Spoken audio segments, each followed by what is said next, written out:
Hi, I'm Ben Nelson with Wichita Public Works and Utilities. I want to highlight a project we wrapped up last year, since it's been about a year that we went through some extensive efforts to get a lot of homes hooked up to our drinking water supply. Out in West Wichita, there was a discovery by Kansas Department of Health and Environment, also known as KDHE, of contaminated groundwater out in the Maple and Tyler area. That area had some neighborhoods that had private drinking water wells. They weren't hooked up to our municipal supply. The contamination was caused by some dry cleaners in the area. And so we had some concerns that there were a couple of hundred homes in those two particular neighborhoods that were impacted that had been using private water wells with contaminated groundwater.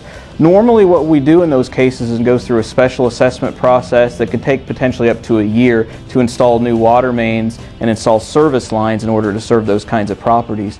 We expedited the process, worked with Kansas Department of Health and Environment, and actually got around 200 properties hooked up within about 3 months of finding out that those areas had suffered from groundwater contamination. We also worked with an adjacent neighborhood to go through a separate process known as a special assessment process.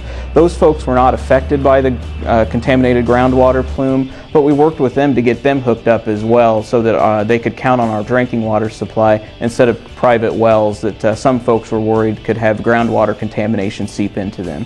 So this was a really extensive new process for us. We worked with different designers and different contractors in a way we don't normally do it, and we were really pleased to hook up almost 300 homes in a quick manner so that they had good drinking water.